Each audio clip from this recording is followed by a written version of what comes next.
Então, pessoal, que bom que você voltou. Vamos dar continuidade, então, ao artigo 37, no caso agora do inciso 5º, em que ele vai nos dizer o seguinte, que as funções de confiança que são exercidas exclusivamente por servidores ocupantes de cargo efetivo, às vezes chamados nas leis orgânicas e nas constituições estaduais como funções gratificadas, a Constituição Federal trata como função de confiança. Muito bem, função de confiança é exercida exclusivamente por servidor ocupante de cargo efetivo e os cargos em comissão a serem preenchidos por servidores de carreira, condições e percentuais mínimos previstos em lei, destinam-se apenas às atribuições de direção, chefia e assessoramento. Pessoal, a gente tem que delimitar que tanto a função de confiança quanto o cargo em comissão, os famosos CCs, os dois destinam-se às atribuições de cargo de direção, chefia e assessoramento. Só que um deles, que no caso a função de confiança, é exercida exclusivamente por servidor efetivo. E aí, o que eu elaborei para vocês aqui? Eu elaborei esse quadrinho que trata justamente dessas diferenças.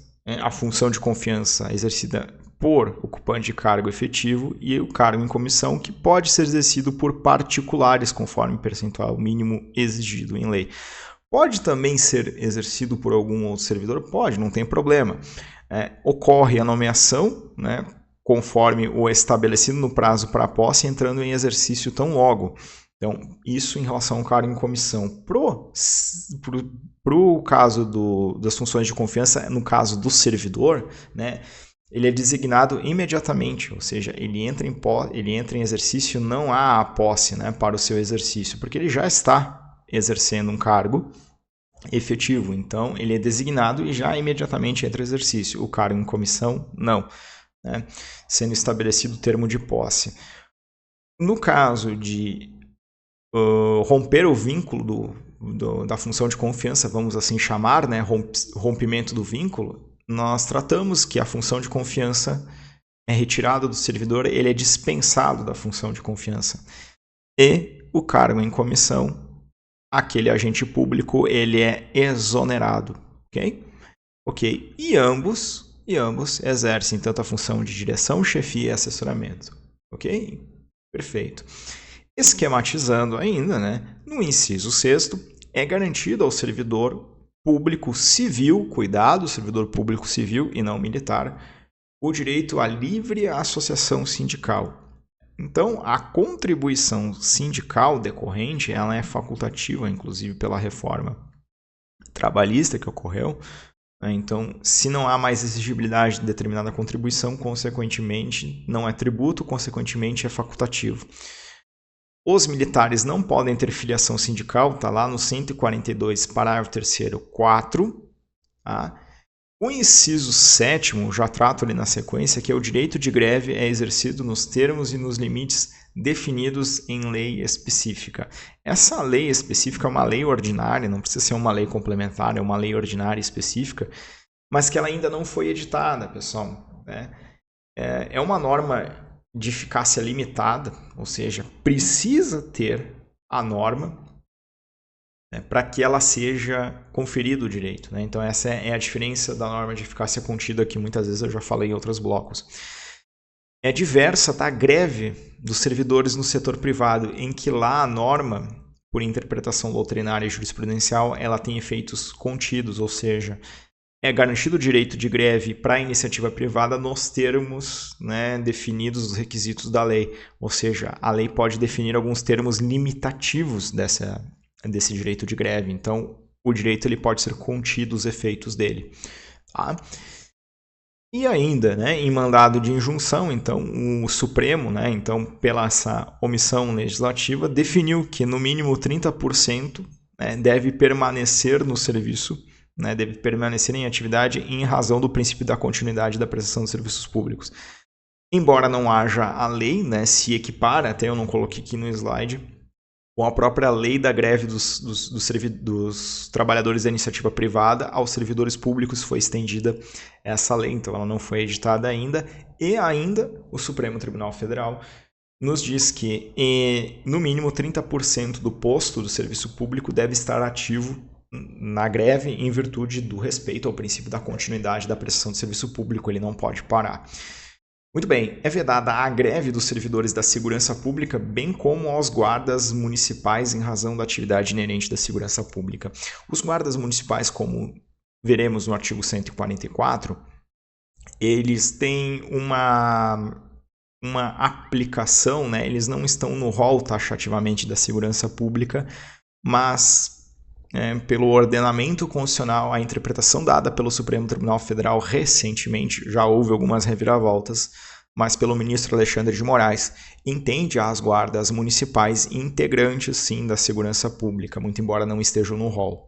Então, por esse motivo também, como é vedada a greve ao militar, ao agente de segurança pública, também ao guarda civil também, das guardas municipais também, é vedado o direito de greve. Tá?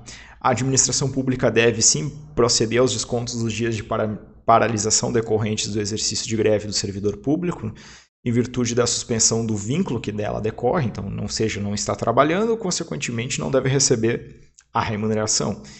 Permitida a compensação em caso de acordo. O desconto, contudo, será incabível, ou seja, então, não será permitido realizar o desconto do salário do servidor se fica demonstrada que a greve foi provocada por conduta ilícita do poder público, né? Em determinada situação que por conduta ilícita do poder público, sim, aí não é permitido realizar o desconto. Quais são as situações? Agora, no momento, não nos interessa, tá, pessoal?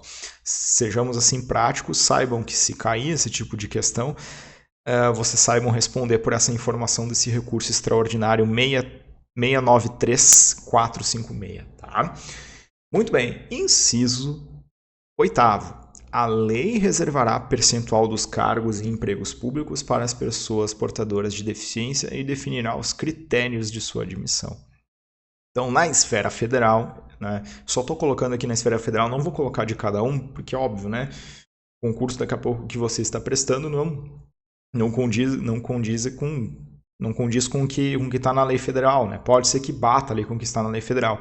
A lei federal, que é o Estatuto dos Servidores Públicos Civis da União, a lei 81/12 de 90, nos diz o seguinte, né, em seu artigo 5º, parágrafo 2º, que até 20% das vagas está destinada aos portadores de deficiência. Ok? Perfeito.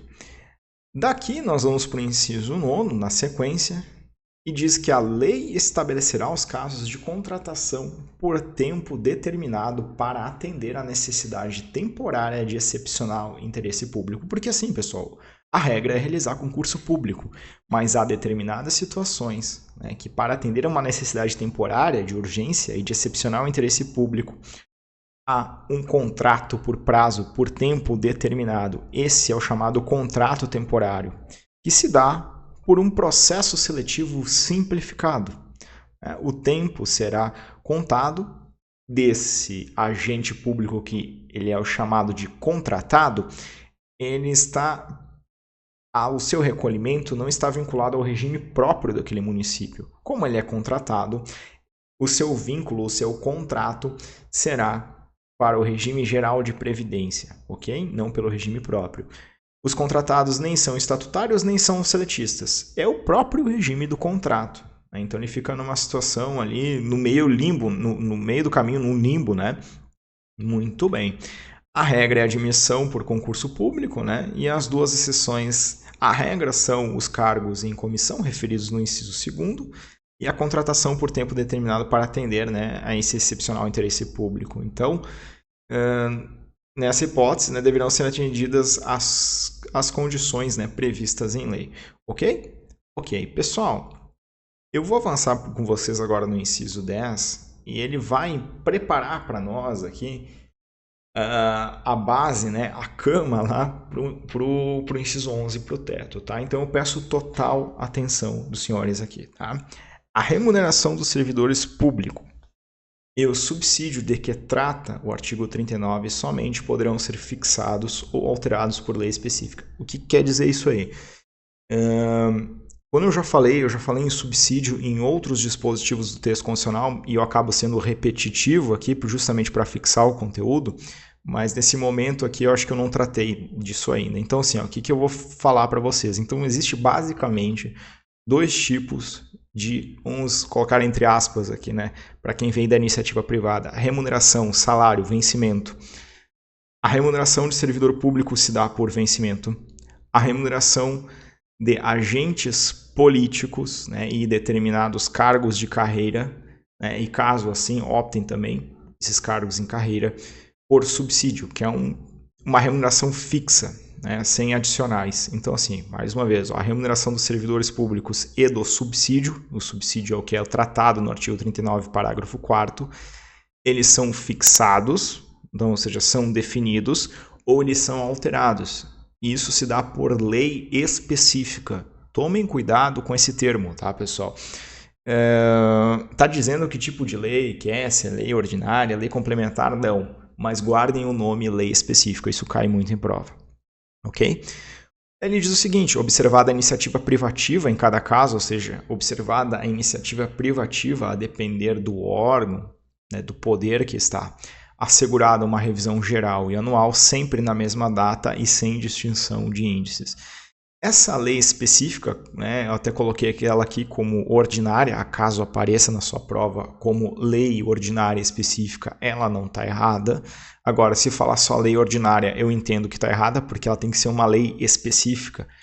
O instrumento legislativo, a forma como ela foi votada, foi por uma lei que não precisou de um quórum qualificado. E é o que realmente precisa, né? É o que realmente define ela. É uma lei ordinária, no caso específica, tá? Então, se aparecer lei específica, tá certo. Se aparecer lei ordinária específica, tá certo também. Súmula vinculante 37. Pessoal, quando é súmula vinculante, tá? Já leiam assim. Se você não adentrou ainda no aspecto do Poder Judiciário, todas as súmulas vinculantes, tá, são editadas pelo Supremo Tribunal Federal. Então, quando eu coloco súmula vinculante, saibam que já é do Supremo. Tá? A súmula vinculante 37 diz que não cabe ao Poder Judiciário, que não tem função legislativa, aumentar vencimentos de servidores públicos sob o fundamento da isonomia. Porque senão, no fim das contas, até o Judiciário que vai estar legislando, né? Precisa de uma lei específica. Então, o Judiciário não pode fixar, tá? Não tem função legislativa. A súmula 679 do Supremo diz que a fixação de vencimento dos servidores públicos não pode ser objeto de convenção coletiva, como ocorre na iniciativa privada, as negociações coletivas de trabalho. Tá? Então, somente por lei específica. Ótimo. E aí, pessoal, a gente vem para o tão temido inciso 11, né? Até para que ele caiba aqui no slide, eu diminui a fonte, e a gente vai ler isso aqui com cuidado, tá? Com cuidado, e depois eu vou colocar um quadro aqui abaixo para a gente se situar, tá? Porque é muita informação. Pessoal, a remuneração e o subsídio. Então, né, o servidor geralzão lá, aquele básico, né, que é o servidor público efetivo, na maioria das vezes, né, vamos assim tratar didaticamente, né, ele tem uma remuneração, e aqueles agentes políticos e também alguns servidores efetivos de carreira que optem pelo subsídio. Então, as duas espécies de vencimentos, a remuneração e o subsídio, ok? Dos ocupantes de cargos, funções e empregos públicos da administração direta, autárquica e fundacional, vírgula. Vamos ficar com essa informação aqui. Vamos ficar com essa informação aqui por enquanto, tá? Ah, mas cadê o pessoal da empresa pública e sociedade de economia mista? Calma, vamos por parte. Vamos ler o dispositivo isoladamente, depois a gente linka. Então, assim, ó. A remuneração ou subsídio dos ocupantes de cargos, funções e empregos da administração pública direta, autárquica e fundacional, vírgula, dos membros dos poderes da União, dos estados, do Distrito Federal e dos municípios, dos detentores de mandato eletivo e dos demais agentes políticos. Muito bem, a gente fechou todo mundo aqui dentro, né? Disso, além os proventos, pensões ou outra espécie remuneratória percebidos cumulativamente ou não, incluídas as vantagens de qualquer outra natureza. Então, ok, tudo isso aqui não pode exceder o subsídio mensal em espécie dos ministros do Supremo. Tá? Então, toda essa espécie de vencimento que eu li para vocês em suas condições, né, percebidos cumulativamente ou não, né, incluídas as vantagens de caráter pessoal ou de qualquer outra natureza, não poderão exceder o subsídio mensal em espécie dos ministros do Supremo Tribunal Federal. E aí continua. aplicando-se como limite nos municípios o subsídio do prefeito. Então, assim, ninguém no município ganha mais que o prefeito. Ninguém na administração pública geral ganha mais que o ministro do Supremo Tribunal Federal, aplicado em espécie, né, esse limite. Então, assim, temos o grande limite, o subsídio, né, a remuneração dos ministros do Supremo. Abaixo, sublimites no âmbito do prefeito, ninguém ganha acima do prefeito. No âmbito dos estados e do Distrito Federal, aí é que eu tenho uma subdivisão de poderes. O subsídio mensal do governador no âmbito do executivo e o subsídio dos deputados estaduais e distritais no âmbito do legislativo, ok? E o subsídio dos desembargadores do Tribunal de Justiça, nesse caso, do Poder Judiciário, limitado a 90 inteiros e 25 centésimos% do subsídio mensal em espécie dos ministros do Supremo, no âmbito do Judiciário. Então perceba que na esfera federal não tem o que discutir, né? Então fica ao subsídio dos ministros do Supremo Tribunal Federal. No âmbito dos estados, há uma divisão entre os poderes, que no executivo ninguém pode ganhar mais que o governador. No legislativo, ninguém pode perceber mais que os deputados estaduais e distritais. No judiciário, fica limitado esse limite a 90 inteiros e 25%, né? 90 inteiros e 25 centésimos% do subsídio dos ministros do STF, isso em relação, né, aos desembargadores. Então, há esse sublimite qualificado, ok? E esse mesmo sublimite qualificado se aplica aos membros do Ministério Público, dos procuradores e defensores públicos, tá? Tá, tudo bem. Como é que a gente visualiza isso melhor? Tá? Tu leu e eu quero, né, colocar isso num quadro. Muito bem, a gente tem o teto remuneratório constitucional dos servidores públicos e o teto geral é o subsídio dos ministros do Supremo. Todos os cargos de quaisquer entes federativos está limitado a este teto constitucional. Ninguém ganha mais, tá? É o teto limite, é o teto parâmetro. E agora eu tenho subtetos, que eu subdividi, então, que na esfera estadual, o subsídio do desembargador, do subsídio do governador, todos os cargos do executivo estadual, fica limitado ao subsídio do governador. O subsídio dos deputados estaduais e distritais, todos os cargos do legislativo estadual ficam limitados a eles. Em relação aos desembargadores, aí que há uma interpretação do Supremo. O que a gente faz, pessoal?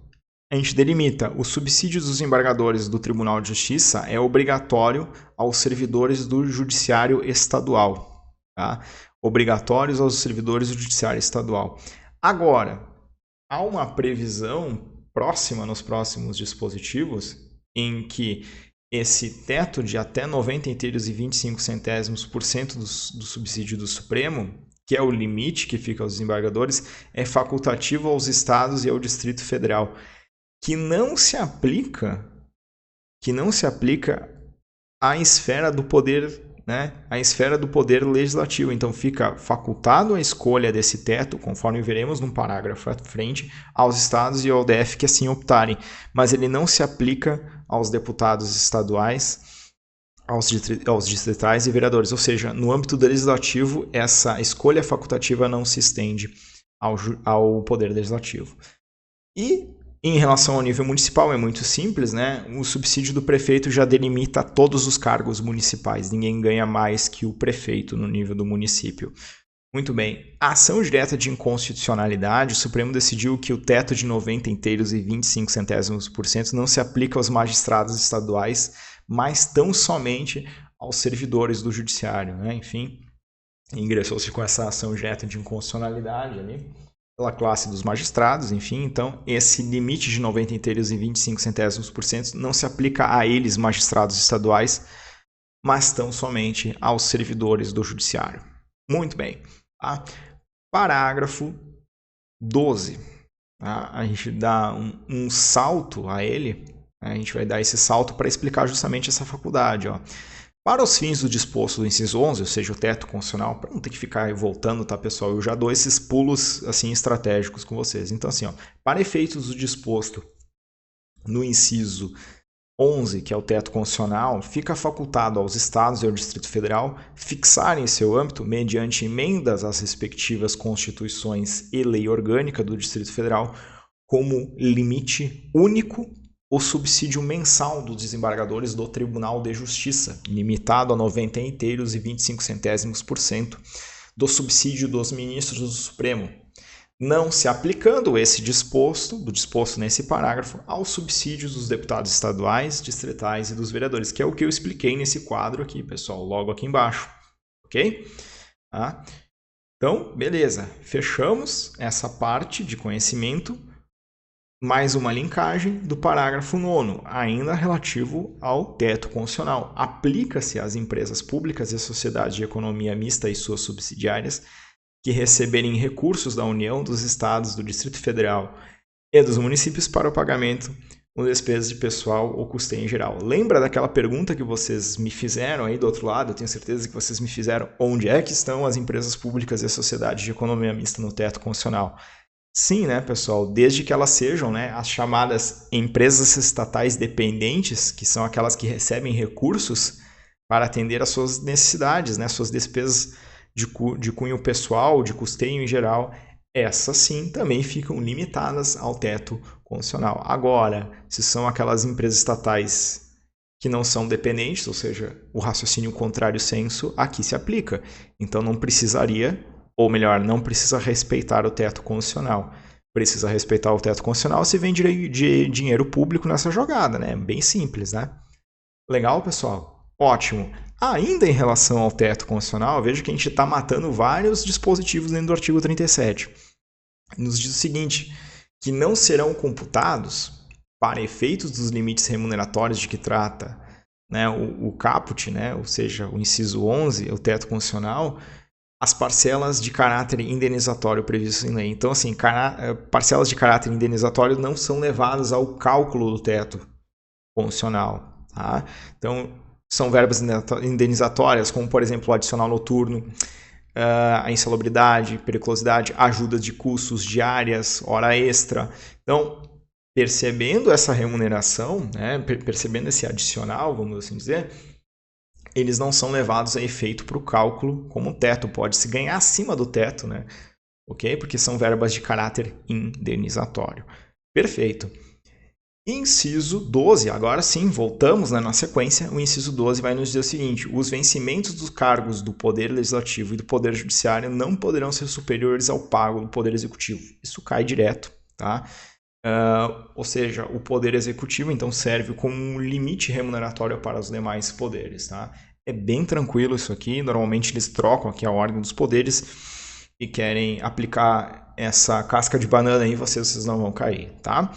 O inciso 13 nos diz que é vedada a vinculação ou equiparação de quaisquer espécies remuneratórias para o efeito de remuneração de pessoal do serviço público. Pessoal, aqui a gente chama da vedação ao efeito de repique, ao efeito dominó, ao efeito cascata de remuneração. Ou seja, a edição normativa para determinado ente, né, da União, por exemplo, colocando que determinado salário aumenta em tanto, não se pode ter essa vinculação automática. Não ocorre um efeito em dominó, não ocorre um efeito em cascata. Deve-se ter um ato legislativo próprio para determinadas carreiras. Óbvio que se aplicam-se os limites, né? Como proporcionalmente acontece, né?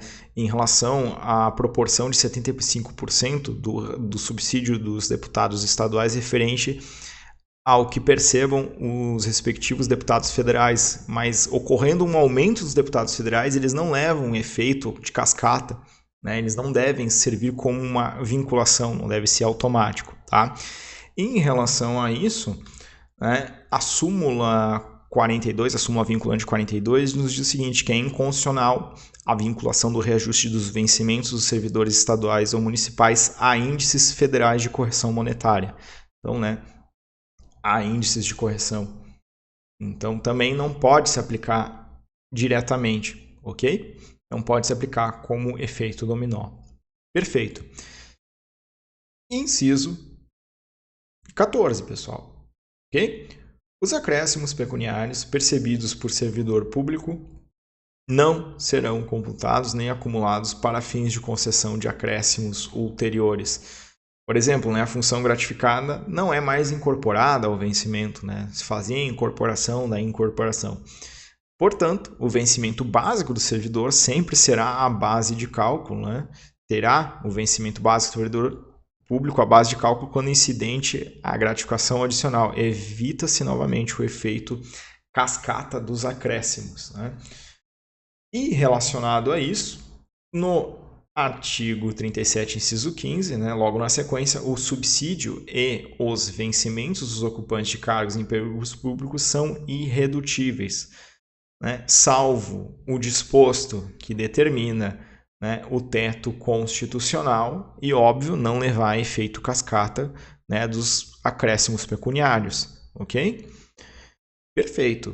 Pessoal, 16. É vedada a acumulação remunerada de cargos públicos, exceto quando houver compatibilidade de horários, observado, em qualquer caso, o disposto no inciso 11, ou seja, observado o teto. Muito bem, então assim, o que a gente precisa ter em mente, tá?